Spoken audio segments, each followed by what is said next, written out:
Good day. This is meteorologist Jonathan Blair from the 24/7 Fleetweather Ocean Routing Center in New York. Current time is just after 1300 UTC time on the date of August 21st, 2022. This afternoon, I'm giving a brief weather discussion for the northern and southern Indian Ocean basins. To begin with the Persian Gulf within our in-house product, we can see conditions are relatively benign across the majority of the basin, and this is expected to persist through at least the 24th, where by 24:00 we're expected conditions to slightly enhance across the northern portion off of Kuwait, where we will begin to see moderate to fresh northerlies, northwesterlies across this portion of the basin. Only expected to persist through maybe 24, maybe 36 hours, but by 25:12 these conditions are expected to become more light and variable, rather benign in nature. Moving over to the Red Sea, currently seeing rather benign conditions, benign and variable conditions over the northern portion and the southern portion of the Red Sea. However, between around 20 north and 15 north across the central Red Sea, we are seeing some enhanced westerlies through at least 22:00Z, and those are quickly expected to abate going into the 23rd. However, by 23:12Z, those conditions are expected to flare up again, this time being from the northwest and relatively around moderate to fresh in strength, and those are expected to persist into the 24th and into early the 25th.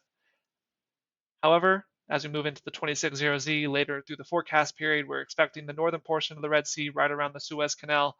We're expecting strong to possibly even near gale northwesterlies and rough seas for that portion of the basin.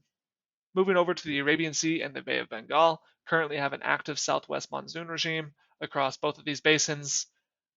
Specifically looking at the Arabian Sea, we are currently seeing the most enhanced conditions within the southwest monsoon being off of the coast of Oman, within the vicinity of Socotra, and off of the coast of Somalia. These conditions are expected to persist through much of the forecast period, bringing rough seas to a lot of the west and northwestern portions of the Arabian Sea. For the Bay of Bengal, pretty similar to the Arabian Sea, southwest monsoon, rough seas for much of the southern portion of the Bay of Bengal off of Sri Lanka, and this is expected to really persist through much of the forecast period into next weekend. Now looking at the southwestern Indian, we can see an active weather pattern in association with that storm and gale track for the South Atlantic and the South Indian, currently actually impacting the southern Mozambique Channel and a lot of these common shipping lanes for westbound and eastbound vessels around the African Capes. And this is due to a fairly strong cold front in association with a storm within that storm and gale track just south of 55 South.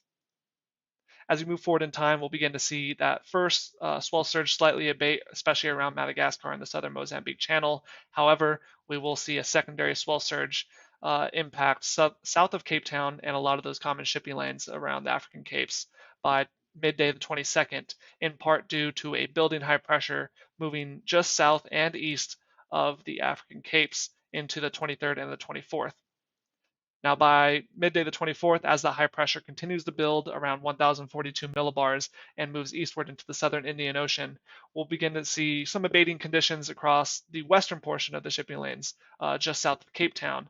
However, that won't last long, as we are expecting a complex system to move in from the South Atlantic around 40 south, 14 east by early the 25th, and this will be bringing that tertiary swell surge to the African Capes, resulting in strong to near gale, possibly even gale, westerly conditions, and also very rough seas, 4 to 5 meters, and possibly even higher for a lot of those main shipping lanes. And by the 27th, about this time next week, we'll begin to see high pressure move into the region, and we'll see conditions become relatively benign compared to what we've been seeing this, at least for the next few days. Now looking at the eastern South Indian, we have a 1,042 millibar high, just around 39 south, 97 east. And as we move through into the forecast period, we can see this high pressure cell begin to move eastward towards the Great Australian Bight by the 25th.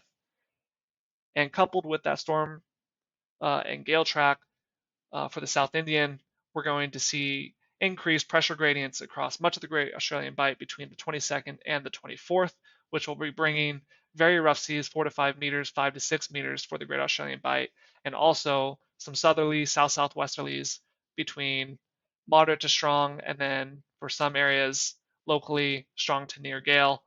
And we're expected to see those conditions through the 24th until high pressure is solely over the Great Australian Bight into the 25th.